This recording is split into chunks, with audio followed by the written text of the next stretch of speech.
לעצור את משחקי הצד ראשון של סוני, הכישלון המיידי והמוחלט של קונקורד והתגובות הזוהמות סביב תמחור הפלייסטיישן 5 פרו, קשה להגיד ש-2024 היא בין השנים המוצלחות ביותר שהיו לפלייסטיישן.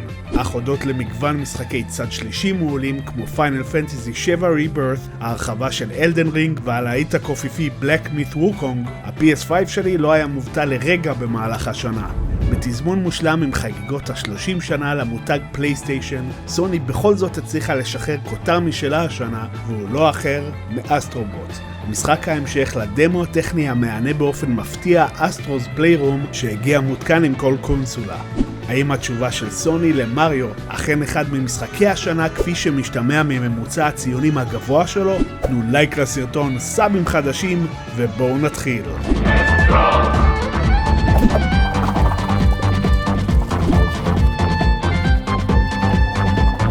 אסטרובוט הוא בראש ובראשונה חגיגה של פלייסטיישן על כל דורותיו. זה פלטפורמר צבעוני מלא קסם בכיכובו של רובוט חמוד בשם אסטרו, בו נעבור בין עשרות שלבים צבעוניים במטרה לאסוף בוטים עבודים ולתקן את ספינת החלל שלנו, שנראית ובנויה בדיוק כמו פלייסטיישן 5.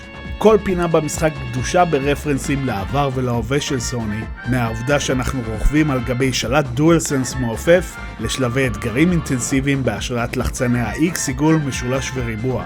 אם יש לכם חיבה למותג, אתם תעופו על זה. אם אתם אנטי לסוני, קבלו אזהרת טריגר. אבל בתכלס אין דרך לשחק במשחק הזה כרגע בלי פלייסטיישן 5, אז כנראה שזה לא המקרה. אסטרובוט נראה ומרגיש כמו משחקי הדור הבא שהובטחו לנו כבר כמה שנים. בדומה לדמו הטכני אסטרוס פליירום, הוא שואו-קייס מושלם ליכולות הסוני 5. תכונות בקרת דואלסנס כמו ההפטיק פידבק והאדפטיב טריגרס באות לידי שימוש בצורה מרשימה, בין אם זה בשליטה באסטרו עצמו בזמן הגיימפליי, או באפקטים אווירתיים כמו רטטים עדינים המעבירים בצורה מדויקת את הפעולות של אסטרו והמשטחים עליהם הוא הולך. אם אתם רוצים להראות למישהו למה השלט של הסוני כל כך מגניב, זה המשחק להדגים את זה. גם בכל מה שקשור לטקסטורות, אפקטים ופיזיקליות, הלסת שלי נשמטה פעם אחר פעם. בעוד שלמשחק יש מראה קרטוני, כל אובייקט איתו באתי במגע הרגיש מאוד ריאליסטי. בין אם קפצתי על טרמפולינות מפלסטיק, רצתי בחולות או שחיתי במים, כל חומר במשחק הרגיש מוחשי באופן מרשים.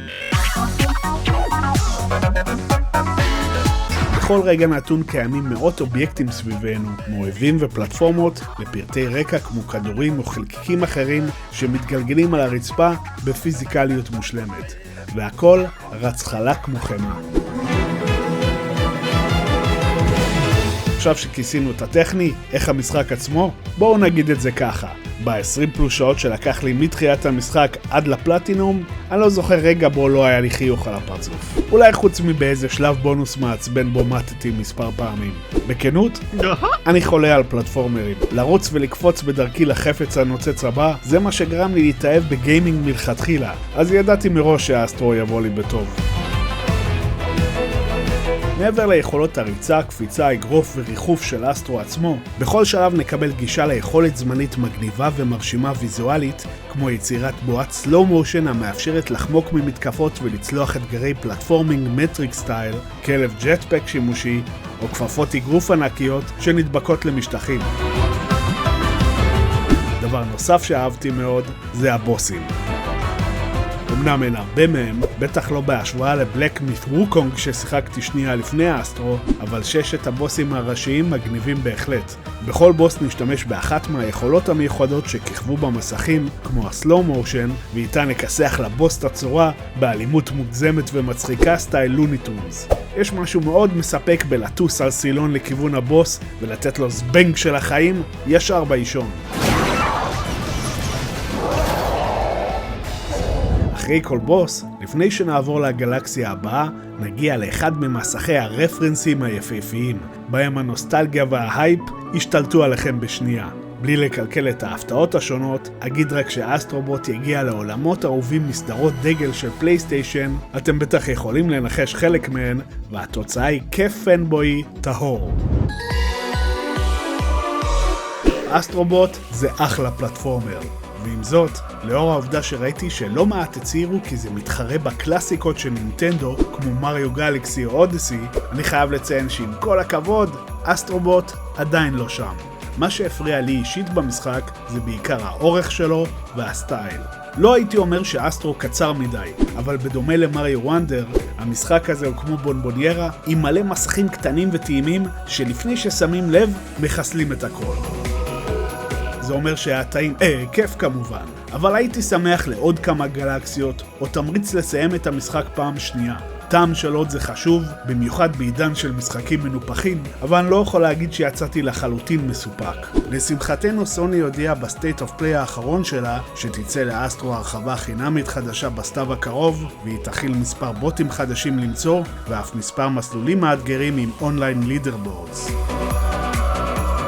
ההבדל הכי גדול מבחינתי בין אסטרו למריו הוא בעיקר האישיות. על כל היופי שיש בגרפיקה ובאפקטים של אסטרו, הלוק הכללי והארט סטייל שלו די גנרי. למעט כמה רקעים שווים בהתחלה והמים הכי יפים שראיתי לאחרונה במשחק וידאו, רוב המסכים חסרי זהות ונראים פשוט כמו סביבה פלטפורמרית ממוצעת.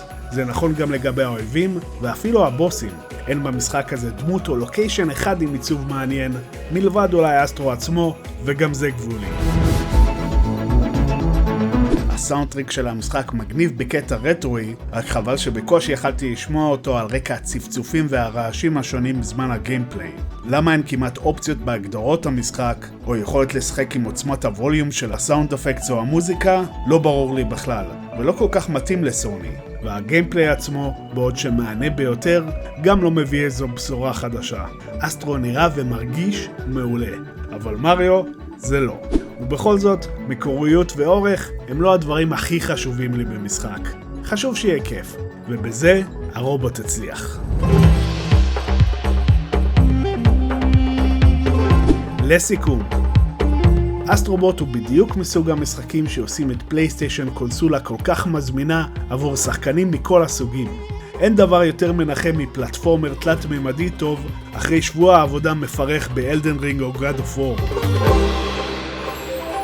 המשחק הזה הוא חגיגה אחת גדולה של פלייסטיישן, כיף טהור מתחילתו עד סופו, שואו-קייס מושלם לבקר הדואל סנס, וברגעים מסוימים מרגיש נקסט ג'ן בצורה שרק מעט משחקים אחרים הצליחו.